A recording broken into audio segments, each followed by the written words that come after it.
Welcome to Your Business, Your Life with Matt DiFrancesco, your personal financial technician.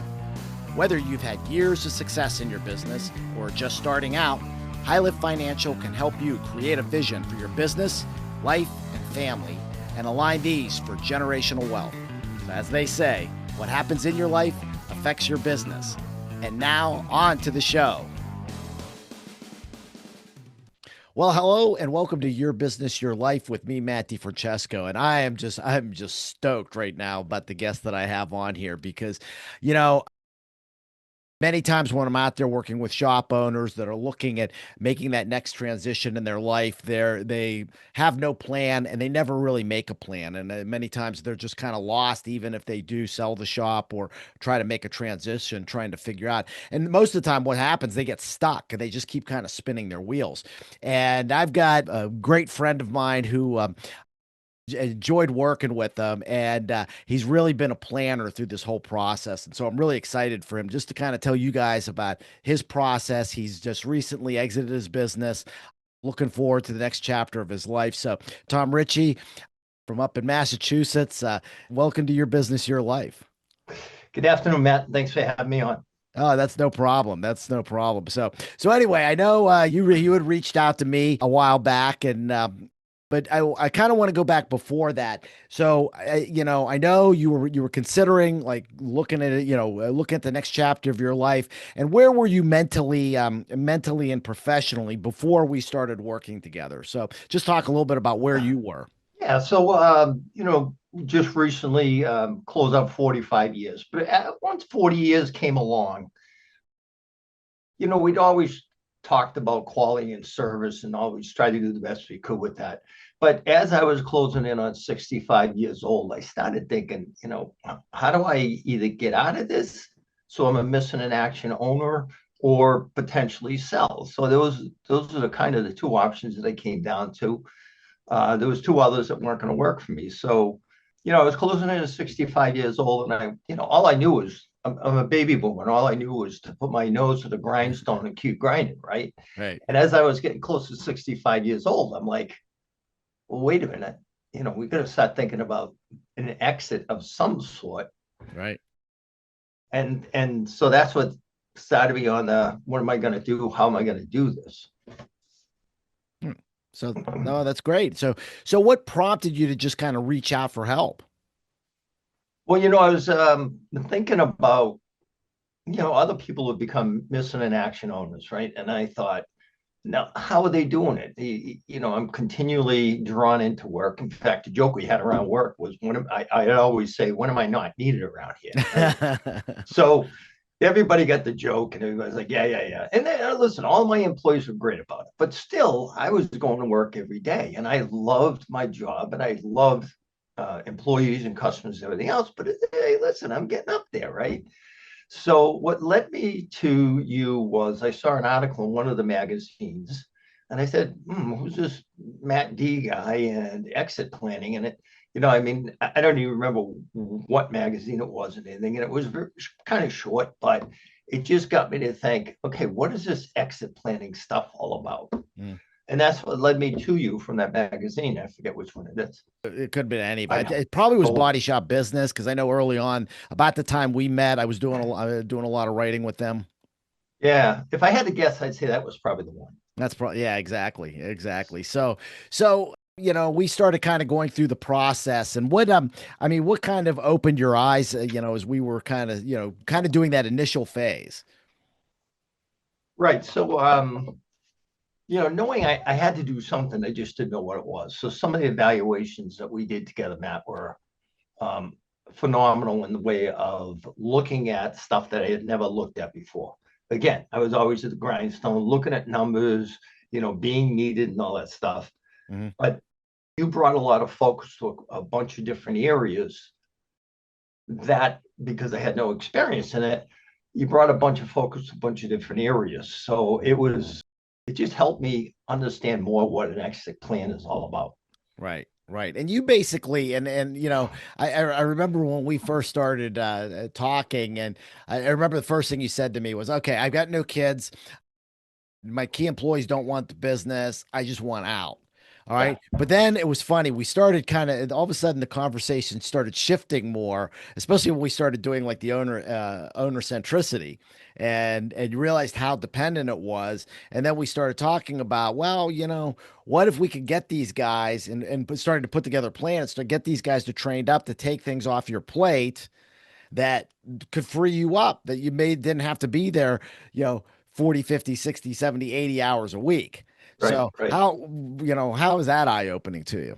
Well, so the key evaluation, if I remember the number was, I think it was 42% I was needed. Right. And I'm like, hey, that's almost 50%. I'm like, that's not a missing in action owner. That's a guy that's got to be here half the time. Right. Right. And so through that evaluation, I think there was 6 or 7 different key areas. You can correct me if I'm wrong.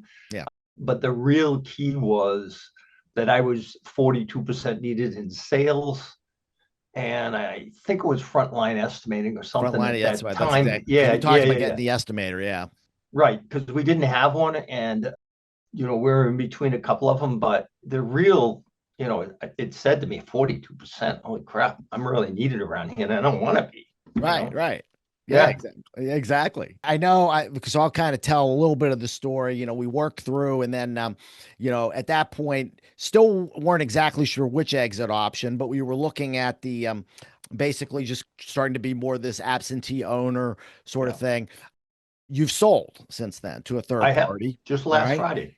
So, what were the benefits from what we did? What are some of the results that you found from what the work that we did to the end process of selling to a third party? Right. So one of the first things I think was after the centricity was the fact that, you said you got to assemble a team. You got to have the A team in the place, right? So Yeah, I had a few pieces of the A team already in place, but it really was a focus on potentially a merger and acquisition person, CPA, a qualified, and all of these had to be qualified, right, legal for the business, legal for estate planning, because I had done estate planning some 15 years ago. right, And you were like, well, the time to update this. So, right, one of the first things we did was sit down and talk about who potentially could be on part of that team that I needed right, as experts to be taking care of that. And, part of it was you and the exit plan. You were one cog in the wheel for the exit plan and the right, financial strategies, right. but it also was a number of other people. Mhm. So we also did a personal vision planner, and interesting. And I don't remember all the pieces because it's probably been a few months, but or beyond that. But Right, I do remember that we talked about, okay, so let's talk about what you think the business is worth. Then we did an evaluation. And then, okay, what's your lifestyle? And you brought to attention, okay, what do you like doing? Are you, what do you want to do with the Lizette? Do you want to travel a lot? Do you want to work some more? What is all of these, things to think about? What do you want to do? And by getting evaluation of the business, I clearly remember that some of the things that I wanted to continue to do with the lifestyle that I had, fortune with being, paid and having a business that was growing, was to think about the amount of money it was going to take to keep that lifestyle going. right. And so that was another eye opener going. It never, kicked it around a little bit. Oh, I think it's this, I think it's that. But you were Yeah, able to put it yeah. in black and white for me to go, okay, I got a pretty good lifestyle right now, and I'm not the lifestyle of rich and famous, All but right. I got a pretty good lifestyle right now, supported by the body shop. How are we going to continue to do that? Yeah. Yeah, Yeah, exactly. yeah, Exactly. And I remember we were talking about playing golf and all that. It's like, well, how much golf can you actually play? yeah. In here in Boston, Massachusetts, or Hudson, Mass, you can only play in the summer, so you're not playing in the winter. That's exactly right. That's exactly right. So I have to ask you, are you looking for the beach condo? Not quite. Like, well, okay, okay. We're gonna put that on the list. All right. That We was, yeah, that was vacation home was on the list, but honestly, I just sold last Friday, I so I'm know. I'm I I'm know. 2 days out of not having to go to work, and then got stuff to do, but it's so fresh to me right now. It's Yeah. like, wow, Right. Right. No, got no, some no. I time on get my it. hands. I So had to bust your chops about yeah, it. I know, That's hell what it's yeah, all yeah, about, right? yeah. But when we talking about two places, I don't know. I remember one. I remember one. I think I talked you out of the house and said, "Look, go for a condo because you get somebody else to take care of everything for you." Yeah, yeah, yeah, yeah. Right, exactly. That's how my Yeah, wife and I we're like that. It's like we're at the point we don't want to take any care of any more houses. It's yeah, like no, right. next one's gonna be a condo, you know. That's right. No mowing the grass, no nothing, Ain't that the truth, man? Who wants nothing to at do all. that? I Yeah, mean, that's I love the what is it? The progressive commercial where it's about you becoming like your parents and Dr. Rick saying, "Okay, now mowing your lawn is not a hobby." I'm like, "That's yeah, me, man. It's not a yeah, hobby, man. It's yeah, yeah, yeah. yeah, I'm I get starting it." to wean from that myself at the house, but Right, exactly, yeah, exactly. So, yeah, so let's talk about because I think it's really important what you said about figuring out what that post shop life's going to look like. Because I see this a lot of time, and I quote the statistic, and it kind of blows people's minds. There's an organization called the Exit Planning Institute that actually every year they do a survey on business owners, and they mm, survey a number of business owners who have exited. And uh, what's really uh, amazing is 75% of them after the first year regret the decision. And the reason they regret it was because their whole identity was wrapped around the business. And all of a sudden now they're kind of lost. And always tell the story. I was speaking in Chicago at the Illinois conference show, and we were having dinner with a bunch of the association board members. And I was talking to one guy who had just sold a year before. And he was saying that exact same thing. He's like, yeah, he goes, I sold, and he goes, played some golf and then tried this. But he goes, I was lost like for the first year. You yeah. know, at least in my process, I think that's a really big component. And you highlighted that is we've got to figure out what that identity looks like. So I want you to tell the audience what is Tom Ricci 2.0? Tom Ricci 2.0. Yeah. So, again, some of our work just made me realize that, listen, someday this is going to end, and I just started thinking about really what do I want to do in the future? I've done some consulting in the past locally, Right. and I really enjoyed that. Was still looking at some of the avenues. Had a couple of people reach out to me last week or the week before, knowing I was going to be out of, so to speak, out of business, solar business, but I haven't quite molded that yet. There's a few goals and desires I have, Mm-hmm. but I just haven't gotten too far down that road. It's never been out of my mind, but haven't quite cemented that position on it. I got the honeydew list right now for 6 months. Yeah, right. Yeah. Yeah. That's going to keep you busy for the next 6 months. There's no doubt six about months. that. Then the warm weather comes, I'll be able to golf. But Right. the reality is, I'm working on trying to figure out exactly what that is. I'd Yeah. like to Yeah. stay. I want to stay within the industry because I really have a passion for it. I did do some consulting about 10 years ago.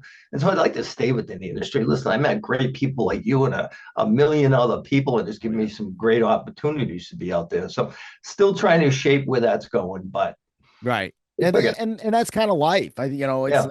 like people ask I still want to know, I'm still trying to figure out what I'm going to be when I grow up too. So, I mean, because life evolves and life Yeah, changes. I mean, yeah. I turned 60 just this year, and all of a sudden like my business Congratulations. plan completely changed because I Yeah. think, you start to reevaluate things and what's really important to you. So, but at least I think you have a framework at least that you want to give back to the industry, which is why I really love this industry. I think Yeah. it's amazing to me, even when owners exit, they still want to be involved in some way, and it's almost like there's a family, there's just great people in the business, and so Yeah. I think Yeah.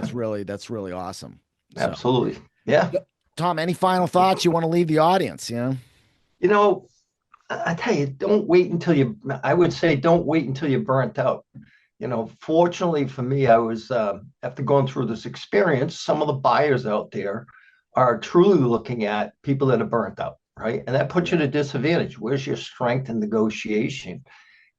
And if you're burnt out, you feel like you just got to get the heck out, do some planning. I mean, Matt, you were instrumental in the very beginning of some of my planning to head me down the road to getting closer to selling. And that was, we worked a year and a half and 2 years ago, and it's made a huge difference in taking a look at different areas. But I would say don't wait until you're burnt out. And no matter what you do, you can't be totally prepared for it, but you can sure as hell be better off by, hiring someone like you that puts it in the black and white, really gets some goals and projections on, okay, where's the finances? What am I thinking I'm going to do? Right. Where is this all going to, is it coming from another business? Is it coming from consulting? All of this stuff that just opens your eyes immensely to things that you get your nose to the grindstone. Sometimes you get the horse blinders on. You're not looking around too much. Yeah, yeah. I always say, Yeah. there's going to be a day when you come up from under the hood and say, "Now what?" Right? Well, fortunately for me, I've been removed. These hands don't do anything but type anymore, That's but okay. yeah, but that's truly, yeah, you got to get your head up and look around. I mean, you got your nose to the grindstone. Again, I said it a bunch of times, but even if I'm in the business, working on the business, I'm not looking around a whole lot, but some of the work we did was invaluable. Thank you. I Yeah, appreciate that. I appreciate the endorsement there, and I appreciate you coming on here to kind of tell your story because yeah, I think most shop owners, they don't understand that idea of planning ahead, and I think the thing that really resonated that you said was this idea: don't wait till you're burned out, because I see yeah, that a lot of times. I mean, I remember when I first like started just focusing on the collision industry, I had people coming to me in droves, and they were burned out, and it was their financials were crap. It was too owner centric, and they just never gave themselves times to prepare. And I give you kudos for having the foresight to understand I need to start preparing ahead of time. So yeah. I think that's Well, great. thank you for the kind words. It's No, uh, it's a journey that never ends, right? Even though I'm post body and paint center, it's a journey that never ends. But you got to, you got to put the time into it if you're going to get something out of it. So, exactly, I'm exactly. nothing special. Anybody can do this. You helped me in many ways in different areas of this. So, Thanks. you just have to commit to doing it. Yeah, that's exactly right. That's Yeah. exactly right. And I think the other thing too is that, understand that maybe plan A doesn't work, but there's always a plan B. And so let's always just keep let's hold as many cards as we can, to be able to execute the final outcome that we want to get, not what somebody else is going to force us to get. Yeah, yeah, yeah. Yeah, I All guess right. if you don't have a plan B, you're going to have your toes over the edge, right? Isn't that the truth? Isn't that the Yeah. truth? So, all right, my man. Well, listen, Tom, I want to thank you so much for coming on. The last thanks always goes to you, the audience. Thank you for listening to Your Business, Your Life. If you've not subscribed to the podcast, please click the subscribe button below. That way, when a new episode drops, you'll get that. You'll get to hear great stories like Tom's and a lot of the great guests that we've had, and just some of the tidbits that I offer here. And also, no matter what platform you're listening to, iTunes, Spotify, Google Play, YouTube, Anchor, whatever, however you're listening to this, if you like what you're hearing, please give us a 5-star review. That helps us to move up the list. And also, if Tom's story resonates with you and you want to speak with me, just go to my website, highliftfinancial.com. It's all in the show notes. I have a Let's Talk button. I give everybody 30 minutes of my time just to talk about your situation and see if we might be able to help. And the one promise I always make is even if we're not a fit or I can't help you, I will promise to get you directed, pushed in the right direction. So, again, Tom, thanks so much for being on. I really, really appreciate it. Thank you so much for inviting me on. I No enjoyed problem. it. Take care. God All bless, right. and let's have a great day. Hey, I really want to thank you for listening to the Your Business, Your Life podcast. If you want to be notified when new episodes become available, click the subscribe button below.